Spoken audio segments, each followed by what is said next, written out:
mubyeyi we wabyaye umwana ukamwita Samweli Rehoboti twebye ndayaguhaye.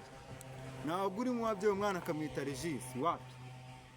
Umwana niba yitwa Samu Rehoboti n'abareponse nabo n'abanye bari kubijyamo gake nuko bari kujya mu bintu by'amakomedi cyane ariko nta kirimo.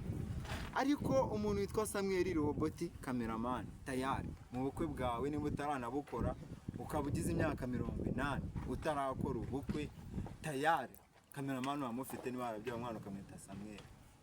Ariko niba uzi ko ngo wamwise ngo Eliyazari ni umusuderi, niba uzi ko wamwise Baritazari umubomozi, niba ari Mose Kicumba wahiye nuko nguko.